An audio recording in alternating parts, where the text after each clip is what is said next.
Good morning, all my dear students. How are you all? Stay safe, stay at home. Today I brought in front of you all the another topic in the unit Fuel and Combustion, that is solid fuels.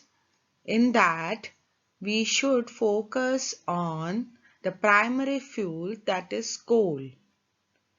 In the previous lecture, we have studied about the calorific value of a fuel, the unit of the calorific value, and different type of the calorific value and how we can determine the calorific value of a fuel.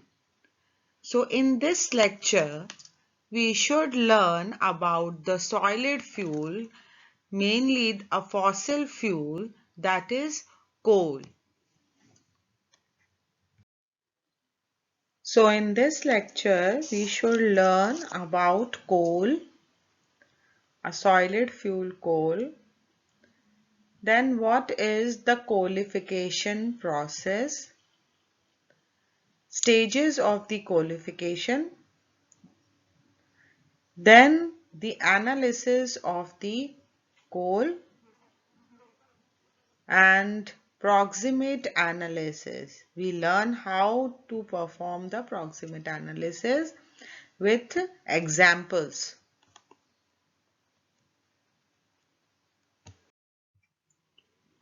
So, how you can define a coal, a solid fuel, is it is formed from the fossilized remains of animals and plants. That's why they are known as fossil fuels. We all know that fossil fuels are formed from the fossilized remains of animals and plants. So coal is a fossil fuel.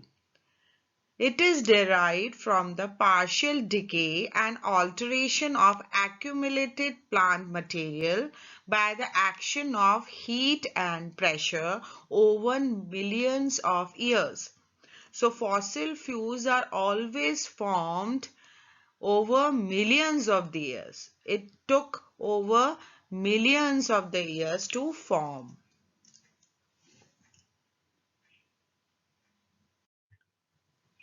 What is coalification? Coalification is the process of coal formation. So we can say the process of coal formation is called coalification. As I have said that fossil fuels took millions of the years to form, so the time required for the process of coalification is about 10 to the power 7 or 10 to the power 8 years. Coalification can be divided into two stages. Means how the coal is formed by the decaying of animal and the plant remains, that is divided into two stages. The first stage we can say that is also called peat stage, as well as it is also called biochemical stage.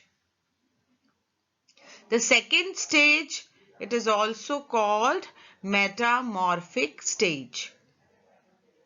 So we have to go for these two stages in the process of coal formation, that is coalification. So what is the first stage, or why it is said to be a first stage? During the first stage, all the plant materials or the animal remains are converted into a peat. A peat is a brown fibrous jelly-like mass. It is formed with the help of microorganisms. That's why this stage is called biochemical stage. Understood? Why it is called biochemical stage? Because it is taking place in the presence of microorganism.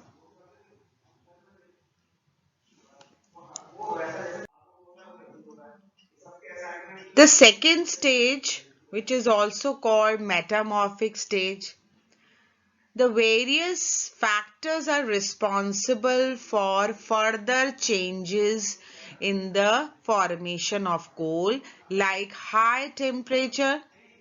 The high temperature, approximately 7,300 degrees centigrade, the pressure, and the time. The time means it require 10 to the power 7 or 10 to the power 8 years. So as a result of all these factors, temperature, pressure, and time, the various coal is formed, various variety of a coal is formed of different maturity. The maturity, that is also called rank. Either I say the mature coal or I can say the rank of a coal. So in first stage, the decomposition starts converted into the peat, and then the temperature, pressure, and the time. Accordingly, with that, variety of the coal is formed of different maturity that we can call rank. So rank is a qualitative measure of carbon content in a coal. If the carbon percentage is high in the coal, it is said to be a high rank coal. And if the carbon percentage is less in a coal, it is said to be a low rank coal. So by the rank, we can understand the degree or the extent of the maturation. So on the basis of this rank, we can classify the coal into two types. The one is soft coal, the another one is hard coal. The soft coal, which is having low percentage of the carbon content, means it is a low ranking coal.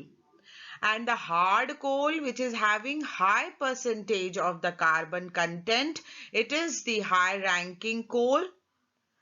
The examples of the soft coal and the examples of the hard coal is there. The soft coals are peat, lignite, subbituminous, and hard coal is bituminous and anthracite. So anthracite is a highest ranking coal.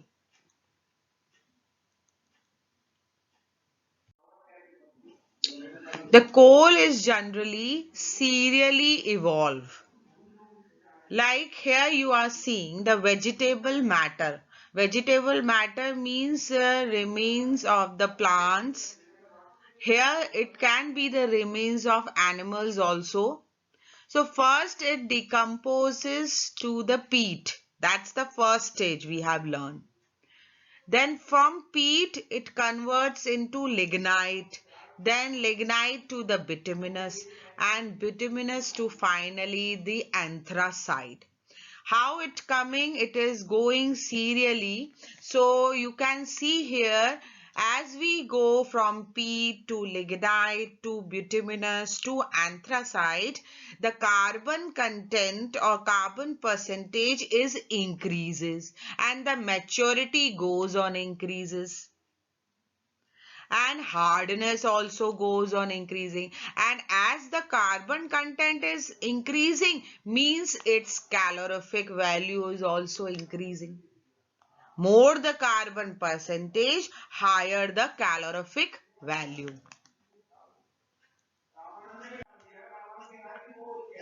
So after understanding the coal and coalification, now we have to go for analysis of coal. How we can judge a good quality of a coal. So to ascertain the quality of a coal, we have two type of analysis. The first one is proximate analysis. The second one is ultimate analysis. So these are the two type of analysis we can judge the quality of a coal. So what is proximate analysis of a coal? Proximate analysis is a approximate analysis of a coal. It's not a true analysis. This is because results have no absolute significance. Proximate analysis so called because data collected vary with the procedure adopted. What the procedure we are adopting, if some change is there, so the result can be changed. That's why it is not the true analysis. It can only give us an approximate analysis of a coal. So it gives valuable information about practical utility of a coal, where we are going to use a coal in the practical application like for heating purpose. So for that we can have this type of analysis, proximate analysis. What is ultimate analysis of a coal? The ultimate analysis is a true analysis. Its results cannot be varied with the procedure adopted. Understood? It is very useful for combustion calculation. So if we have to use how much calorific value of a coal it is, that should be done by using ultimate analysis. So ultimate analysis is a true analysis. Their results cannot be varied, and for the calculation, for determination of calorific value, we use this type of analysis, ultimate analysis. So clear what is the difference between proximate and ultimate analysis. Proximate analysis is the approximate analysis, not the true analysis. The data can be varied with the procedure adopted, but in the ultimate analysis, it is not varied with the procedure adopted, and in the useful application like combustion calculation, like calorific value determination, we always use ultimate analysis. So how we can perform the proximate analysis? So in the proximate analysis, what can be judged? What can be determined? So here you are seeing in the proximate analysis, the various things are included. The first is moisture. The second is volatile matter. The third is ash, and the fourth is fixed carbon. So these are the four important parameters which includes in the proximate analysis. So one by one we have to see why we have chosen the moisture, volatile matter, ash and fixed carbon parameter in proximate analysis. Means what is the importance of choosing it and how we can do the proximate analysis of a coal. So let's see. So this come in significance and determination. The first parameter in the proximate analysis is moisture. So why we have taken this parameter moisture? Moisture in a coal are of two types. The surface moisture, which can also be called adsorbed moisture, which is absorbed only on the surface. That's why it is called adsorbed moisture. And the second one is internal moisture or inherent moisture. The surface moisture can be lost on air drying, means surface moisture can be removed by the drying process. But internal moisture cannot be removed easily because it is inherent, it is produced during the formation. So, if higher percentage of the moisture is present in the coal, it increases the cost of the coal as well as the transportation charges. It quenches the fire in the furnace.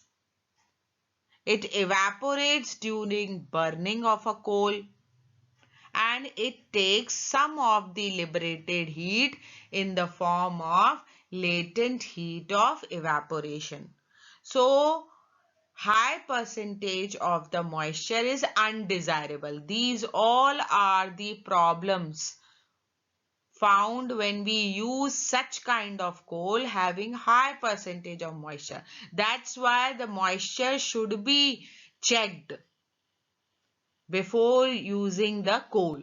So this is why the moisture is being taken as a parameter in the proximate analysis. Understood? So it is about the significance why we have chosen this parameter in the analysis. We have this how we choose the moisture because moisture is undesirable, because it increases cost, it also increases the transportation charges, it evaporates during burning, it lowers the calorific value.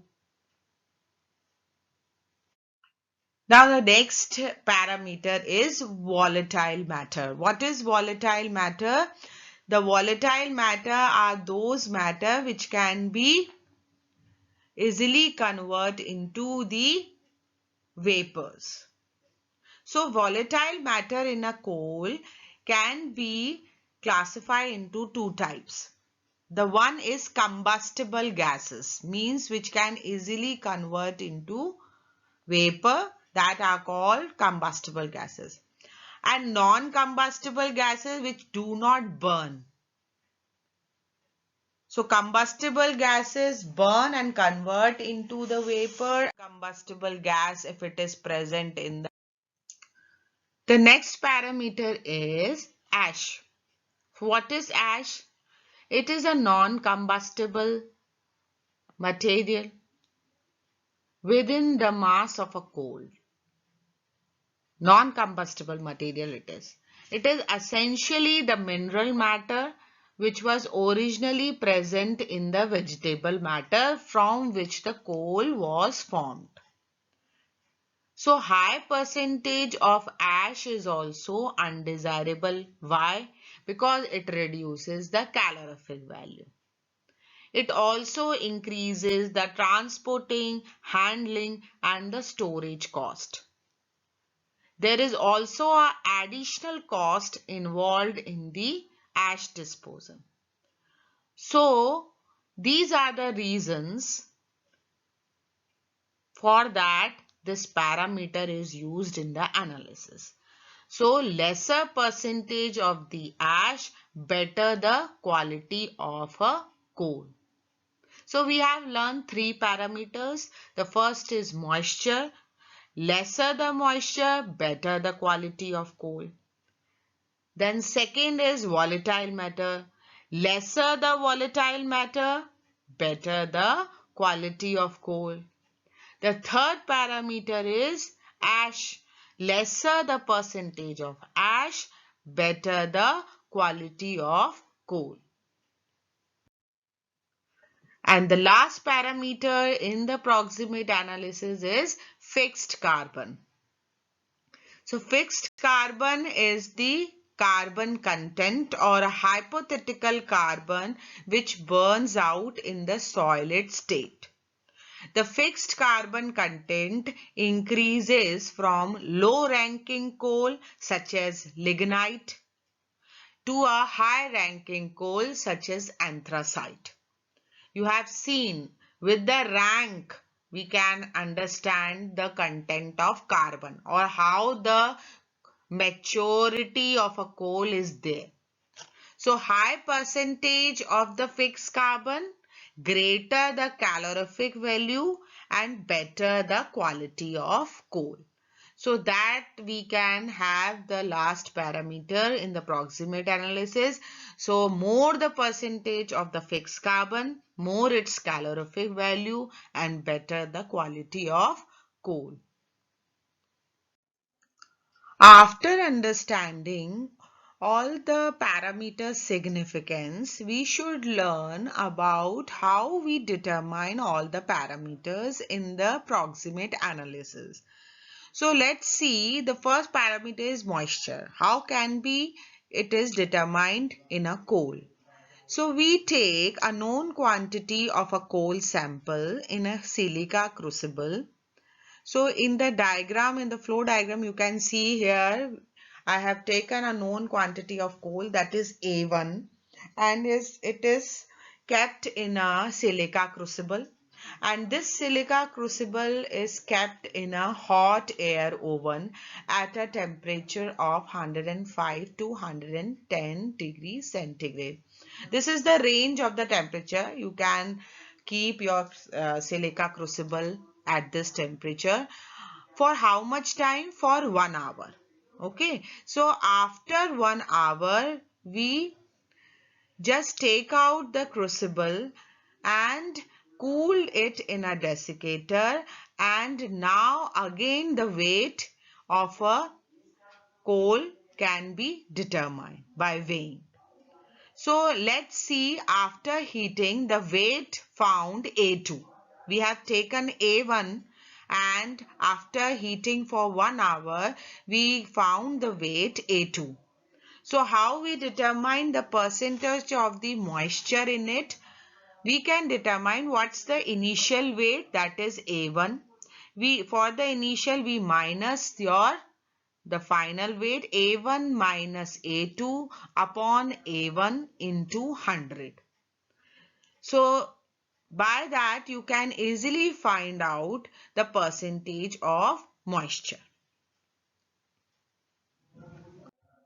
Now the second parameter, how we can determine the volatile matter.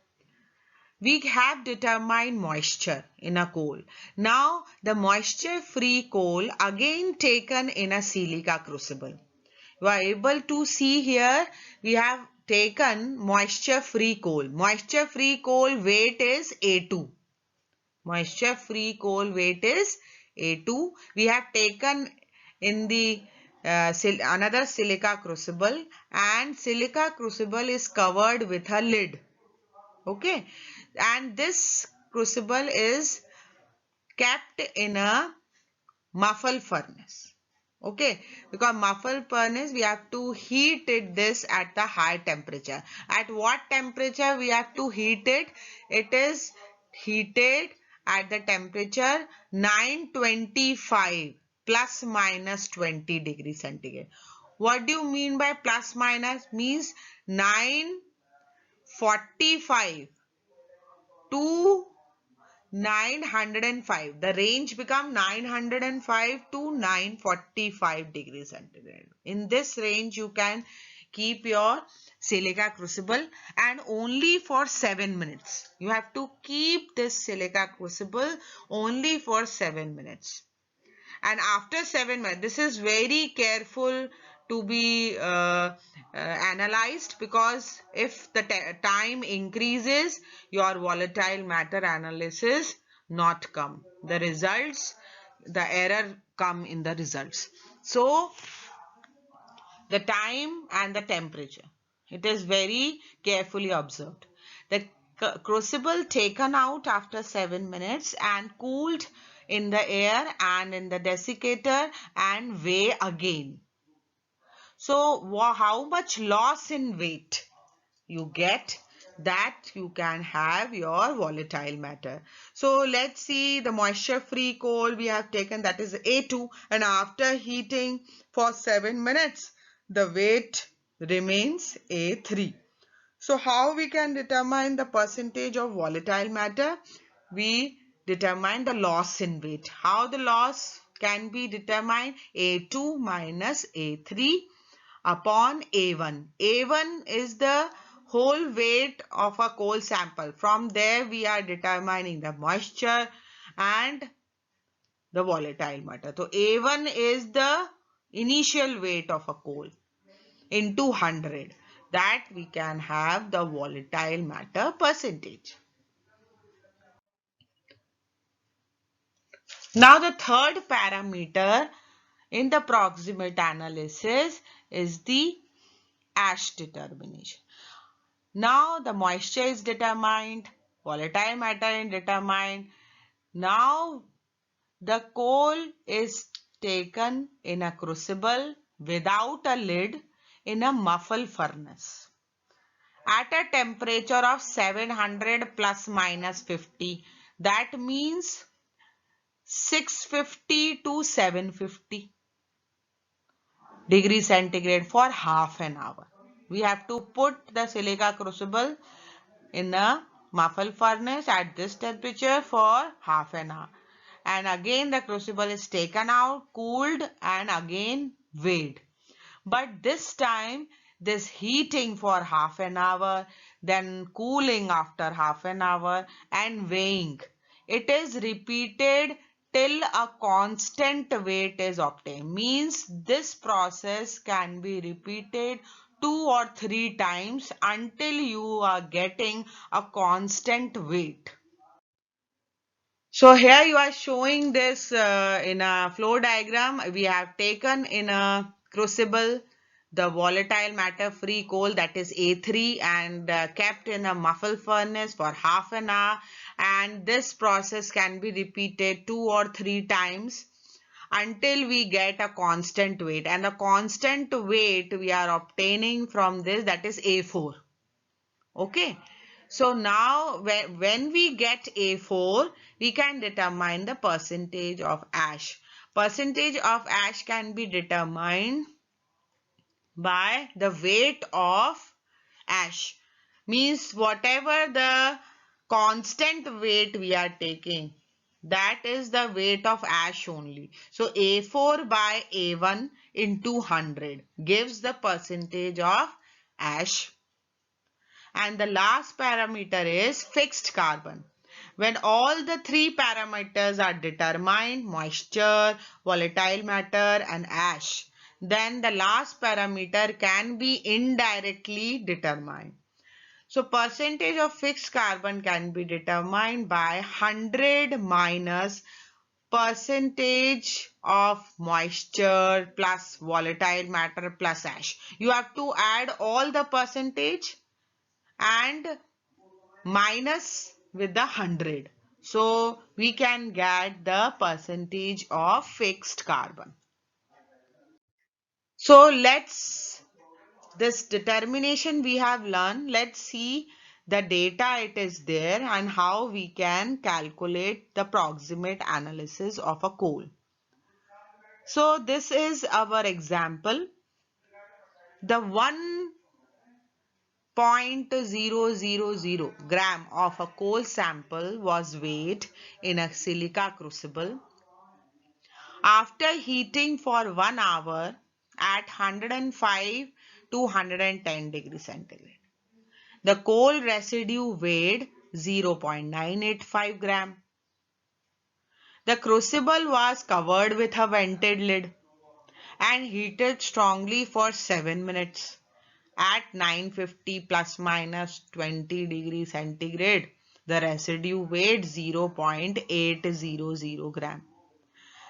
The crucible again heated strongly in the air until a constant weight was obtained.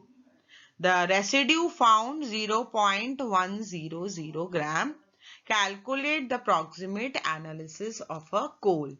So we have the data for the initial weight of coal is 1.000. Then after heating 1 hour, that is of moisture. For moisture we keep heating for 1 hour at this temperature 105. Then the weight is obtained 0.985. So we have by this we can understand what's the value of A1, A2, A3 and A4. So let's see here. A1 is initial weight, that is 1.000 gram. Then after heating 1 hour, the weight we have, that is 0.985. Then after heating 7 minutes at a temperature 920 plus minus 50 degrees centigrade, we have a weight of 0.800. That becomes the value of A3. And after that we have heated for until the constant weight is obtained. So last weight is constant weight, that is 0.100 gram. So by the values of A1, A2, A3 and A4, we can determine the percentage of moisture, volatile matter, ash and fixed carbon. Yes, percentage of moisture is A1 minus A2 upon A1 into 100. So put the value 1.000 is the A1 minus 0.1.00 means 1 only. 1 minus 0.985 upon 1 into 100. You can solve it. You have your answer 1.5 percentage. Percentage of volatile matter. Again, you put what is that? A2 minus A3 upon A1 into 100. What's the value of A2? 0.985 minus 0.800 upon 1 into 100. You have your answer 18.5 percentage. Then the percentage of ash, that is A4 upon A1 into 100. A4 is 0.100 upon 1.00 into 100. That can be solved and that is 10%. Now we add all the percent 1.5, 18.5 and 10% that you can add and minus with the 100. You can have the fixed carbon percentage and the answer is 70%. Means here you can see the coal is having the higher percentage of carbon. Mean it is a good quality of a coal. We have a lesser percentage of a moisture, volatile matter and ash. So as the percentage of carbon is higher, it can be used in the practical application. So that we can have the proximate analysis of a coal. This is how we can. It's very easy to determine a proximate analysis of a coal. So I have given you this practice question. You go through what we have learned in this lecture, how we determine the approximate analysis of a coal. You can easily go through all the values and find out the answer. And tell me, you got it or not? Thank you and take care.